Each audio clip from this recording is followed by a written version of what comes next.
A black family's first morning in their new neighborhood was shattered when Jessica Carver, the HOA president, deliberately blocked their driveway. Her pride, control, and deep-seated prejudice turned a simple dispute into a public confrontation that divided the entire community. But when Sheriff Daniels stepped in and took decisive action, the balance began to shift. Just wait until you see how this tense standoff ended, and why justice ultimately prevailed. The sun rose bright over Willow Creek Estates, spilling warm gold across streets lined with manicured lawns and white picket fences. To the casual eye, it was the kind of quiet suburb where life moved gently and where rules existed to preserve peace. But that morning, harmony shattered. Jessica Carver, the HOA president, pulled her massive black SUV into the neighborhood with deliberate precision. Her vehicle was an imposing sight, polished to a mirror shine, tires thick and gleaming, and she parked it squarely across the driveway of the Johnson family. Not just partially blocked, but entirely. Across the street, the Johnsons were pulling in after their first morning together since moving in. Marcus Johnson had just finished a night shift at the hospital, his shoulders heavy with exhaustion. His wife, Linda, was smiling quietly in the passenger seat, holding their youngest child on her lap while the older children bounced in the back. They had been looking forward to a calm morning, a moment to breathe after weeks of unpacking and settling in.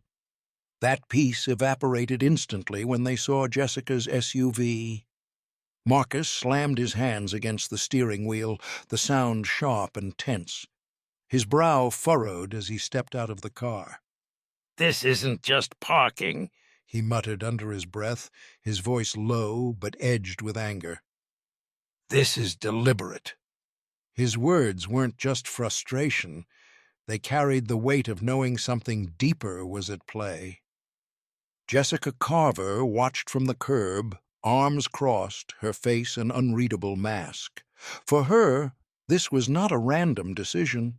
Her motivation had been building for months. As HOA president, she prided herself on enforcing rules, claiming her role was to keep Willow Creek Estates orderly. But for years, she had also carried grudges, and the Johnson family, new to the neighborhood and willing to speak up about HOA policies, had become the focus of her resentment. Jessica saw their questions about neighborhood rules not as constructive dialogue, but as a challenge to her authority. To her, order was synonymous with control, and control required silence. Her decision to block their driveway was wrapped in layers of pride and prejudice she refused to acknowledge. As Marcus confronted her, neighbors began to notice. Doors opened, heads popped out of windows, and phones came into view. Someone began filming. Within minutes, the scene shifted. Willow Creek Estates was no longer a sleepy suburb. It was the center of a brewing incident. By late morning, the story had spread. Neighbors began talking in hushed tones and posting videos online. Within hours, the hashtag Willow Creek Driveway began to surface. Social media lit up with outrage, speculation, and arguments.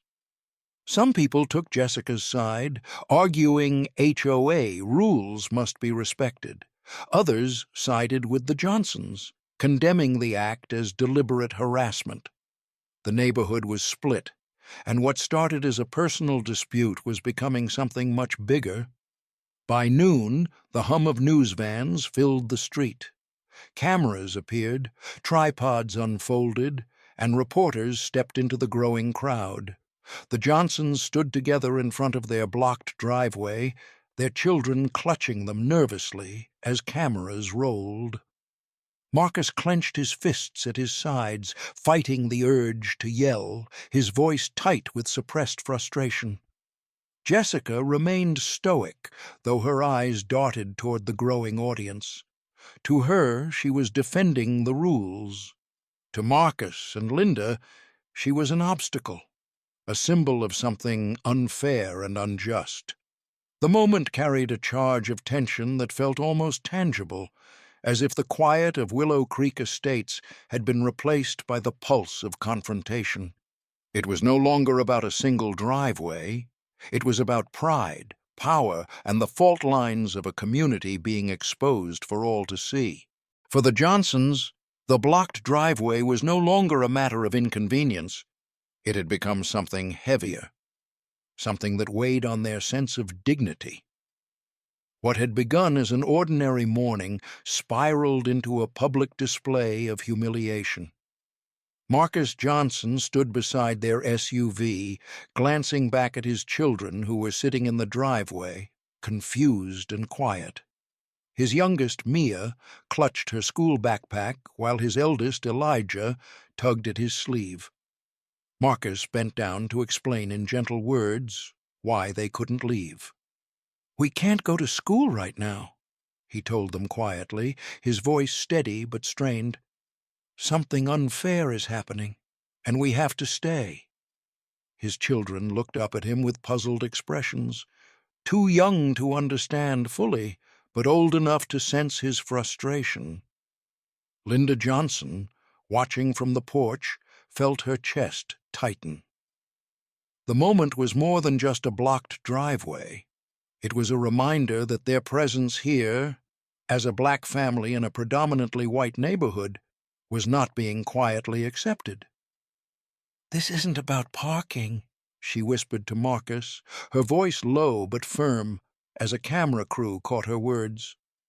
"It's about us being made to feel we don't belong here." Her words carried through the crowd and echoed in the growing chatter of onlookers.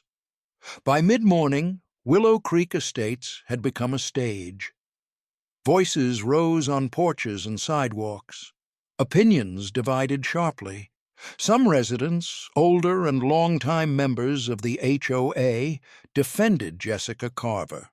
They pointed to HOA regulations, insisting that neighborhood order required strict adherence to rules. Others, however, gathered around the Johnsons, nodding in solidarity and taking videos on their phones. The air grew tense. Jessica and Marcus had already exchanged sharp words earlier, their conversation escalating in volume. By afternoon, the situation drew enough attention that someone called the sheriff's department. Sheriff Daniels arrived in a quiet but authoritative manner, his cruiser rolling slowly down the street. He stepped out, surveying the crowd, which by now had grown to dozens of people. News crews hovered nearby, capturing every moment. Sheriff Daniels approached Jessica first, speaking in calm tones. "Ma'am, I need you to consider moving your vehicle," he said. Jessica crossed her arms defiantly. "I'm following HOA rules," she replied sharply, "and I have the right to protest. This is my neighborhood as much as theirs." Her words drew murmurs from supporters in the crowd, but they also drew looks of frustration from those siding with the Johnsons. The sheriff then moved to speak with Marcus. "Sir, we need to resolve this without further conflict," he said gently. Marcus nodded, but made no move to back away. His eyes stayed fixed on Jessica's SUV. "It's not about a simple argument," he said quietly, almost to himself. "It's about what it means to live here and be treated fairly." The standoff stretched into hours. The late afternoon light softened the edges of the scene, but tensions hardened. Neighbors moved closer, phones recording every exchange. Some argued quietly amongst themselves, others shouted brief comments. News crews switched between shots of Jessica's SUV, the Johnsons, and the growing crowd. For Marcus and Linda, every minute felt heavier. This was not just about being physically blocked from leaving. It was about the emotional toll, the sense that this was a public test of their right to exist in their own neighborhood without judgment. It was about the deeper weight of systemic inequality, the quiet but persistent barriers that made moments like this possible. Marcus looked across the street, watching neighbors holding up phones, recording, tweeting, debating. His anger began to settle into something quieter but stronger: determination. He straightened his shoulders, exchanging a look with Linda. They didn't speak, but in that glance was an unspoken agreement. They would not leave this moment unresolved. The blocked driveway had become far more than an obstacle. It had become a symbol. By mid-afternoon, the quiet of Willow Creek Estates had vanished entirely. What began as a dispute over a driveway had transformed into something much bigger, a moment that drew neighbors, news crews, and a crowd of curious onlookers. Live cameras from local channels captured every moment, broadcasting the tension to viewers across the county. Sheriff Daniels stepped forward, his voice carrying above the murmurs of the crowd.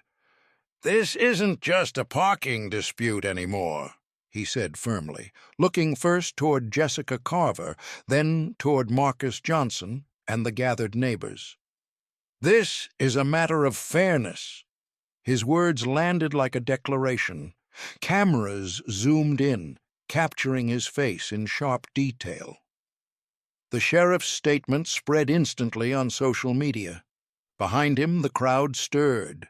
Some murmured agreement, others frowned in disagreement. But there was no mistaking the weight of what had just been said. For Marcus and Linda Johnson, it felt like a turning point. Hours of frustration, humiliation, and waiting had brought them here.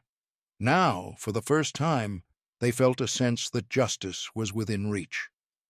Sheriff Daniels stepped away from the crowd and spoke quietly into his radio. Moments later, a deep rumble rolled down the street. The sound of a tow truck approaching. It was large and industrial, its bright lights flashing. The tow truck came to a stop beside Jessica's black SUV. The driver climbed out, surveying the scene as a cluster of reporters and neighbors gathered closer. Jessica's face tightened in protest. She stepped forward, waving her arms. "You can't do this!" she shouted. "This is an abuse of power!" But her words were lost in the swell of voices, and the sheriff did not respond. His eyes were fixed on the SUV, and his decision was made. The crowd grew silent, watching as the tow truck driver prepared the hook. Cameras rolled live, the moment unfolding for everyone to see. Slowly, methodically, the massive hook secured the SUV. The crowd held its breath. Jessica moved closer, shouting objections that were drowned out by the sound of the tow truck's engine. Then, with a low groan of machinery, the SUV lifted from the ground. On live television, the image was striking. Jessica's glossy black SUV suspended above the driveway she had blocked, her defiance caught in sharp focus.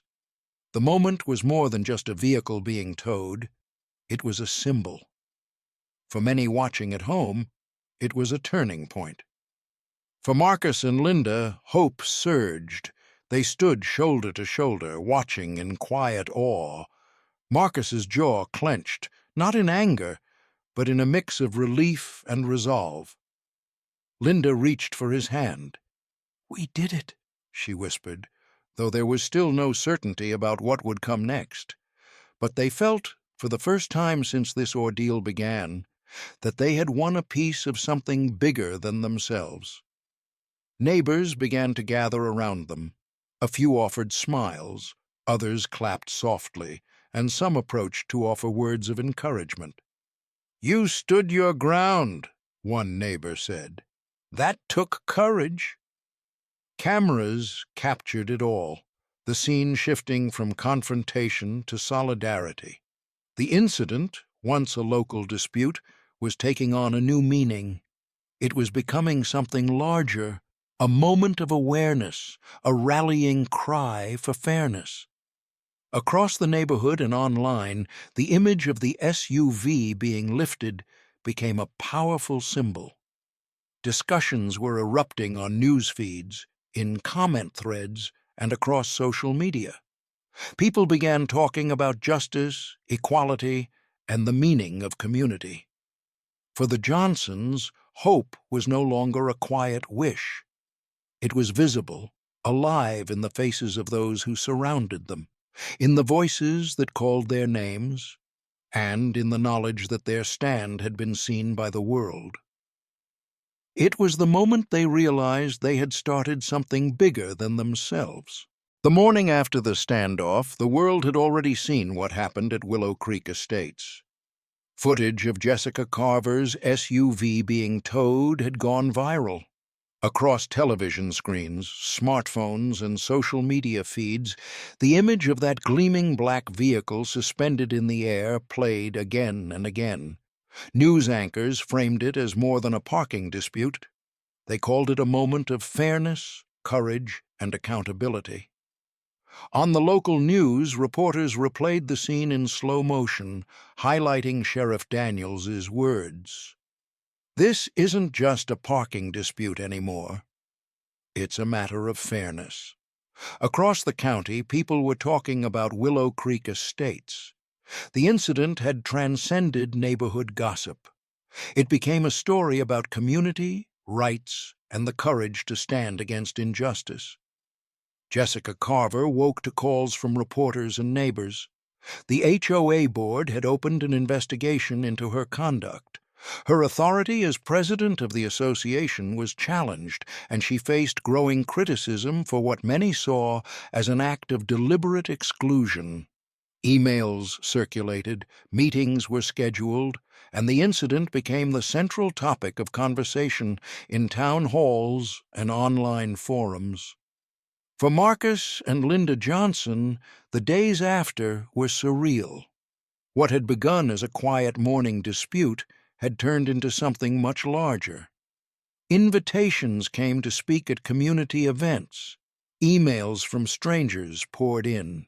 People offering support, sharing their own stories, or simply thanking them for standing up. The Johnsons had become something unexpected. Voices for change.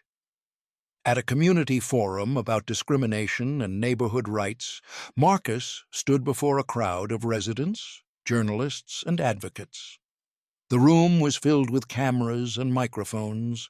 His voice was steady but carried deep conviction. "We turned anger into action," he told them. "We refused to let this injustice stand. And in doing so, we discovered something important. That fairness isn't given. It's fought for." Linda joined him at the podium, her own voice calm but firm.